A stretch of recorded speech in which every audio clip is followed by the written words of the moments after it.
ಶ್ರೀಗುರುಭ್ಯೋ ನಮಃ.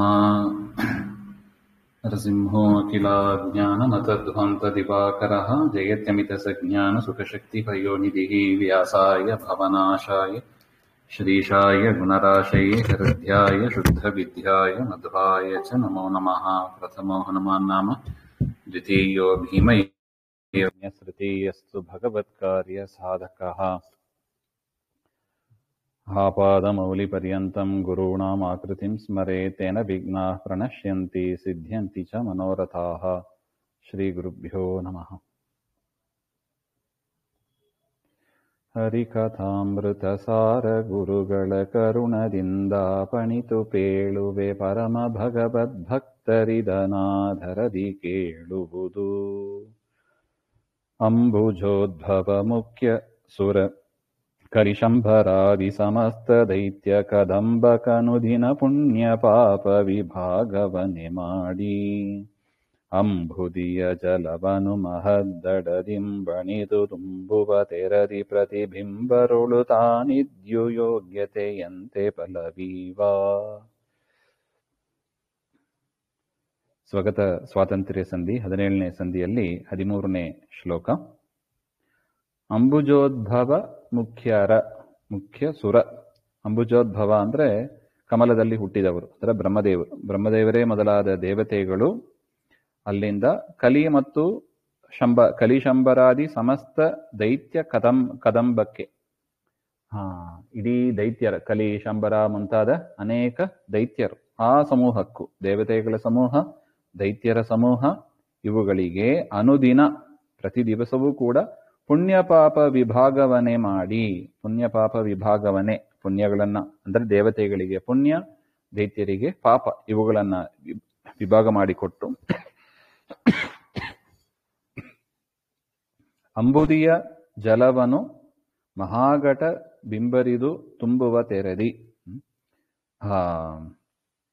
ಒಂದು ಅಂಬುದಿಯ ಜಲ ಅಂದ್ರೆ ಸಮುದ್ರದ ನೀರು. ಸಮುದ್ರದ ನೀರನ್ನ ಮಹಾಘಟ, ಒಂದು ಮಹಾಘಟದಲ್ಲಿ ತುಂಬಿಸ್ತೀವಿ. ಅಂದ್ರೆ ಘಟ ಭಿನ್ನ ಭಿನ್ನ ಆಕಾರದಲ್ಲಿ ಇರುತ್ತದೆ, ಸಣ್ಣ ಪರಿಮಾಣದಲ್ಲಿ ಇರುತ್ತದೆ, ದೊಡ್ಡ ಪರಿಮಾಣದಲ್ಲಿ ಇರುತ್ತದೆ. ಅದರಲ್ಲಿ ಸಮುದ್ರದ ನೀರು ಹೇಗೆ ತುಂಬಿಸ್ತೀವೋ ಅದೇ ತರ ಪ್ರತಿಬಿಂಬರಾದ ಜೀವರಲ್ಲಿ ತಾನಿದ್ದು, ಪ್ರತಿಬಿಂಬರಳು ತಾನಿದ್ದು ಯೋಗ್ಯತೆಯಂತೆ ಫಲವೀವಾ, ಅವರವರ ಯೋಗ್ಯತೆಯ ತಕ್ಕಂತೆ ಫಲವನ್ನ ಈವಾ. ಹಾಗೆ ಅಂದ್ರೆ ನಮ್ಮ ಯೋಗ್ಯತೆ ಅದರಲ್ಲಿ ಎಷ್ಟು ಪುಣ್ಯ ತುಂಬಿಸ್ಲಿಕ್ಕಾಗೋದು ಅಷ್ಟೇ ತುಂಬಿಸ್ಬೋದು.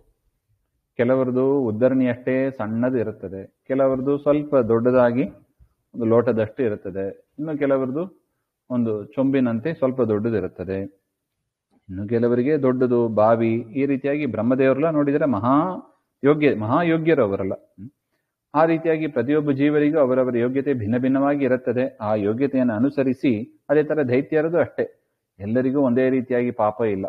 ಕಲಿ ಮಹಾಪಾಪಿಷ್ಟ, ಶಂಬರ ವಿಪ್ರಚಿತ್ತಿ ಹಾಗೆ ಅಂತೆಲ್ಲ ತಾರತಮ್ಯ ಇದೆ ಅಲ್ಲೂ ಕೂಡ. ಅವರಿಗೆ ಅವರ ಯೋಗ್ಯತೆಗೆ ತಕ್ಕಂತೆ ಪಾಪಗಳನ್ನು ಕೂಡ ತುಂಬಿಸ್ತಾನೆ. ಅವರವರ ಯೋಗ್ಯತೆಯನ್ನು ನೋಡಿ ದೇವರು ಪುಣ್ಯ ಪಾಪಗಳನ್ನ ಕೊಡ್ತಾನೆ ಅಂತ ಅರ್ಥ.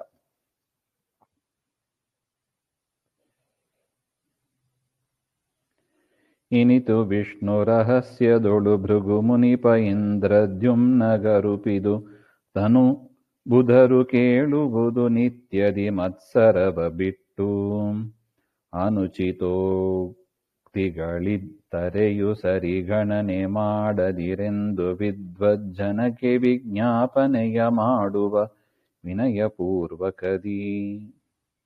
ಈ ರೀತಿಯಾಗಿ ಇನಿತು ಹಾಗೆಂದ್ರೆ ಈ ರೀತಿಯಾಗಿ ವಿಷ್ಣು ರಹಸ್ಯದೊಳು, ವಿಷ್ಣು ರಹಸ್ಯ ಎನ್ನತಕ್ಕ ಒಂದು ಗ್ರಂಥ, ಆ ಗ್ರಂಥದಲ್ಲಿ ಭೃಗು ಮುನಿಪ ಇಂದ್ರದ್ಯುಮ್ನನಿಗೆ, ಭೃಗು ಋಷಿಗಳು ಇಂದ್ರದ್ಯುಮ್ನ ಎನ್ನುವ ರಾಜನಿಗೆ ಅರುಪಿದನು, ಅದೇನು ತಿಳಿಸಿಕೊಟ್ರೋ, ಭೃಗು ಋಷಿಗಳು ಏನು ಉಪದೇಶ ಮಾಡಿದ್ರೋ ಅದನ್ನೇ ಬುಧರು ನಿತ್ಯದಿ ಮತ್ಸರವ ಬಿಟ್ಟು, ಜ್ಞಾನಿಗಳಾದವರು ಅದನ್ನು ತಿಳಿದು ಪ್ರತಿನಿತ್ಯದಲ್ಲೂ ಕೂಡ ಮತ್ಸರ ಬಿಟ್ಟು ಕೇಳುವುದು, ಗರ್ವ ಬಿಟ್ಟು ಕೇಳಬೇಕು ಹಾಗೆ ಅಂತ.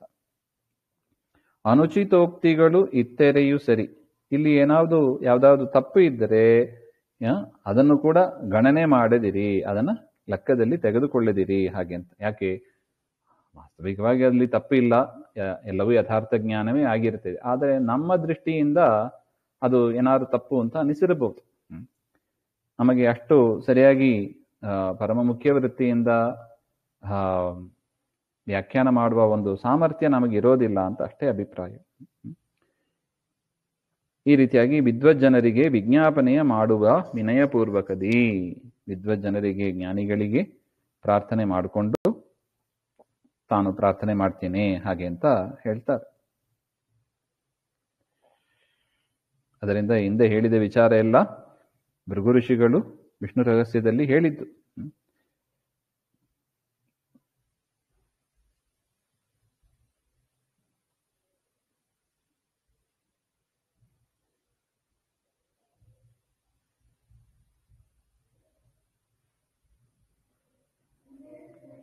ಇನ್ನು ವೀತಭಯ ವಿಶ್ವೇಶ ವಿಧಿಪಿತ ಮಾತುಲಾಂತಕ ಮಧ್ವವಲ್ಲಭ ಭೂತ ಭಾವನನಂತ ಭಾಸ್ಕರ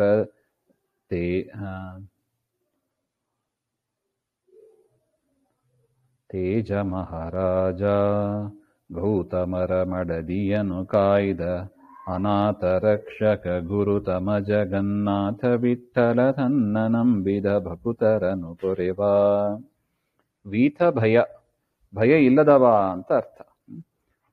ಭಯ ಇಲ್ಲದವನಾದ, ವಿಶ್ವೇಶ ಪ್ರಪಂಚಕ್ಕೆ ಅಧಿಪತಿಯಾದ, ವಿಧಿಪಿತ ಬ್ರಹ್ಮದೇವರು, ವಿಧಿಪಿತ ಬ್ರಹ್ಮದೇವರಿಗೆ ತಂದೆಯಾದ, ಮಾತುಲಾಂತಕ ತನ್ನ ಸೋದರಮಾವನಾದ ಕಂಸನೇ ಕೊಂದ ಆ ಕೃಷ್ಣ ಪರಮಾತ್ಮ, ಮಧ್ವವಲ್ಲಭ ಶ್ರೀಮನ್ ಮಧ್ವಾಚಾರ್ಯರಿಗೆ ಅತೀ ಪ್ರಿಯನಾದವ, ಭೂತಭಾವನ ಅಂದ್ರೆ ಭೂತ ಅಂದ್ರೆ ಪ್ರಾಣಿಗಳು, ಅವುಗಳನ್ನ ರಕ್ಷಣೆ ಮಾಡುವವ ಅಂತ ಅರ್ಥ. ಪ್ರಾಣಿಗಳ ರಕ್ಷಕನಾದ ಅನಂತ ಭಾಸ್ಕರ ತೇಜ, ಅನಂತ ಕೋಟಿ ಸೂರ್ಯಕೋಟಿ ಪ್ರಕಾಶ ಅಂತಾರೆ ನೋಡಿ, ಆ ತರ ಅನಂತ ಸೂರ್ಯನ ಪ್ರಕಾಶ ಇರತಕ್ಕ ಆ ಪರಮಾತ್ಮ ಮಹಾರಾಜ, ಬ್ರಹ್ಮಾದಿ ದೇವತೆಗಳು ಇರತಕ್ಕ ಈ ಪ್ರಪಂಚಕ್ಕೆ ಮಹಾರಾಜನಾಗಿ ಅವನು ಇದ್ದಾನೆ. ಅಂತವನು ಗೌತಮರ ಮಡದಿಯನ್ನು ಕಾಯ್ದ. ಗೌತಮರು ಅಹಲ್ಯೆಗೆ ಬಂದ ಶಾಪವನ್ನ ಪರಮಾತ್ಮ ಪರಿಹಾರ ಮಾಡಿದ. ಇಂದ್ರದೇವರ ಸಂಘದಿಂದ ಗೌತಮರು ಶಾಪ ಕೊಟ್ಟಿರ್ತಾರೆ ರಾಮಾವತಾರದಲ್ಲಿ.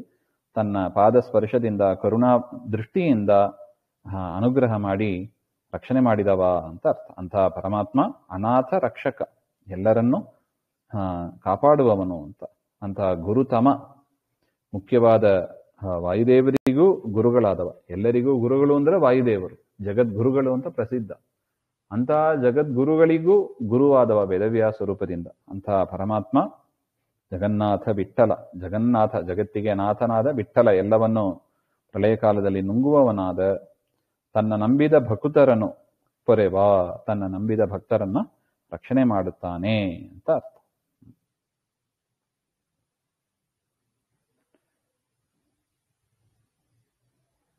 ಇನ್ನು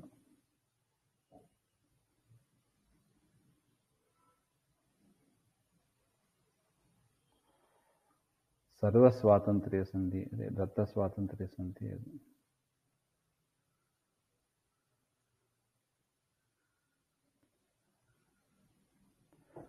ಮುಂದಿನದ್ದು ಬಿಂಬ ಅಪರೋಕ್ಷ ಸಂಧಿ.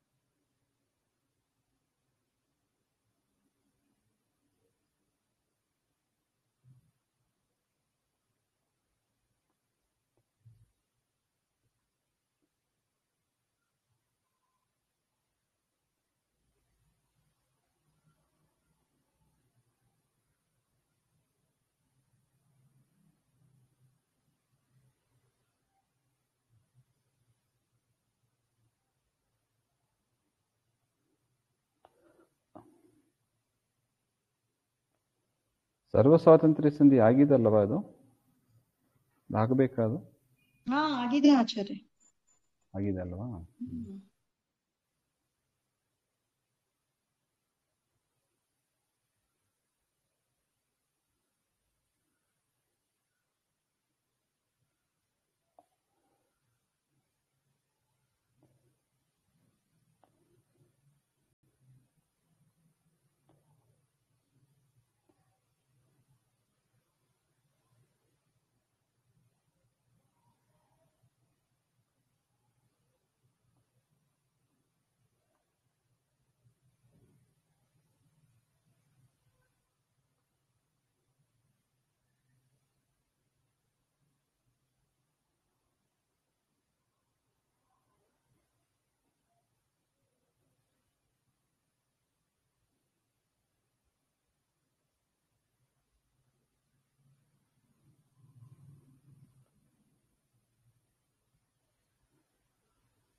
ಮುಂದಿನದ್ದು ಗುಣತಾರತಮ್ಯ ಸಂಧಿ.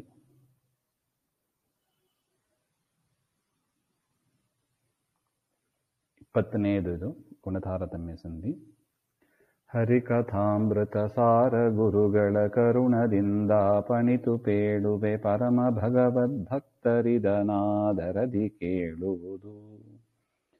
ಶ್ರೀಧರ.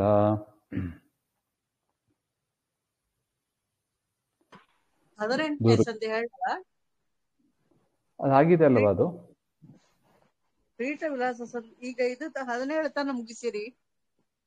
17 ಅದು ವ್ಯತ್ಯಾಸ ಆಗಿದೆ. ಅದು ದತ್ತ ಸ್ವಾತಂತ್ರ್ಯ ಸಂಧಿ ಹಿಂದೆನೆ ಆಗಿದೆ ಅದು. ದತ್ತ ಸ್ವಾತಂತ್ರ್ಯ ಸಂಧಿ 16 ಇಲ್ಲವಾ? 17 ಇದು ಸ್ವಗತ ಸ್ವಾತಂತ್ರ್ಯ ಸಂಧಿ. ಈಗ ನೀವು ಹೇಳಿದ್ದ 17 ತಾ ಮುಗಿಸಿರಿ. ಹೌದು.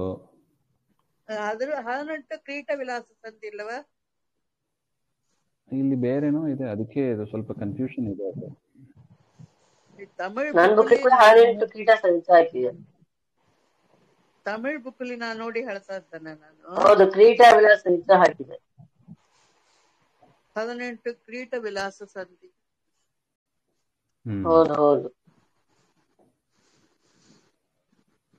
ಅದೇನ್ ಪ್ರಾರಂಭ ಆಗ್ತದೆ? ಮೊದಲನೇ ಪದ್ಯ ಶ್ರೀನಿವಾಸನ ಪರಮಾನುರಾಗದಿ ಪೆಸಕೊಳ್ಳಲು ಸಂಧಿ ಸೂಚನೆ. ಅದು ಸೌನಗತ್ಯರಪಿದಿನು ಸುಧಾರ್ಯ ದಯದಿಂದ ವಸನ ಭಕ್ಷಣ ಕಮನ ಭೋಜನ ವಸನ ಮೈದುನ ಸಯನ ಭೀಕ್ಷಣ ಅಚಲನಾಚಲನ ಪ್ರಯತ್ನವು ಸಾಧ್ಯವೇ ಜನಕ್ಕೆ. ಸುಸಿಸದನ ದಯದಿಂದೆ ಜೀವರನಿಸೆಯದೊಳು ತಾನಿಂದು ಮಾಡುವ ಉಸಿದಾನುಸಿದ ಕರ್ಮಗಳನ್ನೆಂದರಿದು ಕೊಂಡಾಡು. ಅದೇ ತಾನೇ ಆಚಾರ್ಯ ಸರ್ವ ಸ್ವಾತಂತ್ರ್ಯ ಸಂಧಿ?